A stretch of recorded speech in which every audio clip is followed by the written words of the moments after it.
Hi, I'm Jordan from Kettner Creative.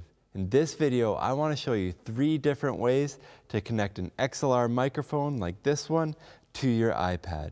For all 3 different ways, we'll need to use one of these adapters for our iPad, and the adapter that you use will vary depending on the model of iPad that you have.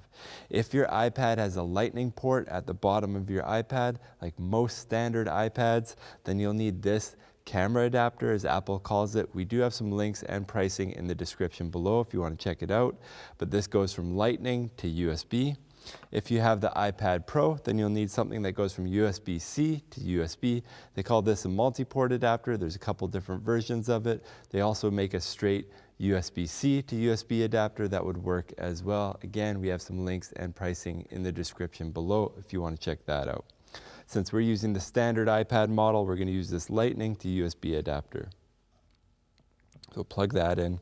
Okay, so the first option that I want to show you today is an XLR to USB cable. So this is a pretty straightforward cable. We can plug the USB end into the USB input that we did in the first step. We plug the XLR end into the bottom of our XLR microphone. Now we'll see here that there's a pop-up on the iPad. It says that there's an audio device connected. And then we can see how this microphone sounds. So I'll just hit the record button here, let it count to 4. And this is what it sounds like with the Shure SM58 microphone plugged into the iPad using an XLR to USB cable. Now with this solution, it's important to note that this will only work with a dynamic microphone. This will not work with a condenser microphone like this one here. A condenser microphone requires 48 volts of phantom power, and this XLR to USB cable does not provide that power to this microphone. This will only work for dynamic microphones like the one that I'm holding here. So if you want any pricing or specs on this setup, please check out the links in the description below. Okay, so the next option that I want to show you is one of my favorite options, and that's to use an audio mixer that has an USB output out of the back of it. You can see here on the back of this audio mixer, there's a USB input. We plug a cable into there. Now this will send and receive, so you can use it for plugging in monitors as well. But we can plug this USB cable into the iPad. Then again, it will ask if we want to, it'll say that there's an audio device connected, and do we want to turn on monitoring? I always say yes. Then we'll plug this XLR cable into the first channel on this USB mixer and plug the other end of this cable into the bottom of the microphone.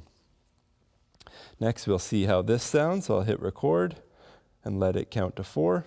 And this is what it sounds like with the Shure SM58 microphone plugged into an iPad using the USB output on the Yamaha MG10 and going into the iPad. All right, so the next option that we have is to use a USB audio interface like this one, and this will help you to connect your XLR microphone to your iPad. Now the downside of a USB audio interface is it's used to receiving power over the USB cable from a computer.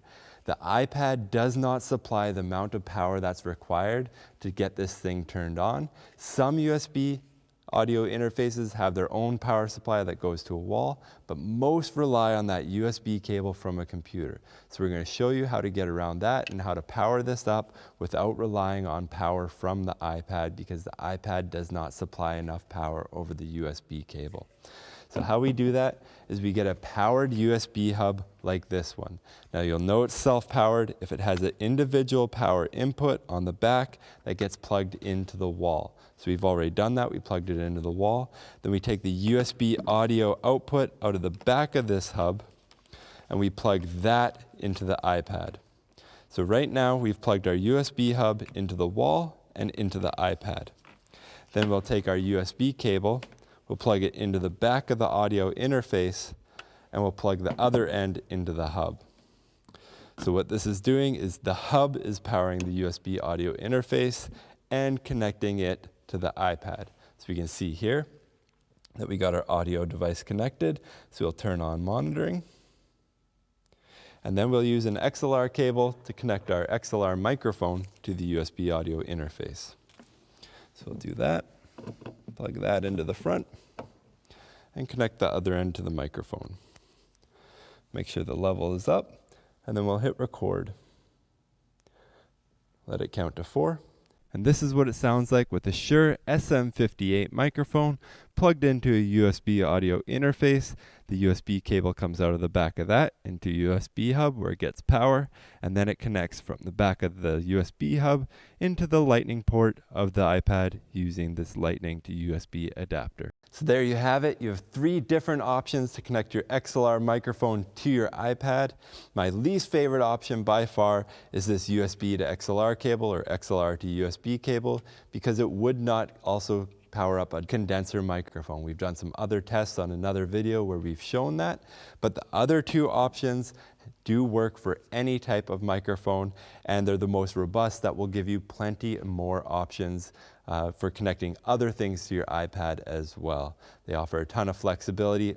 That being said, they're about 10 times the price of this XLR to USB cable. So it really depends on the budget and the amount of options and bells and whistles that you need. But here are 3 different options that do work for connecting to your iPad. If you have any questions about these things, we have some links in the description below for pricing or more information, or you can leave a comment in the comment section below. If you want to see more videos like this in the future, please like and subscribe. Thank you for watching.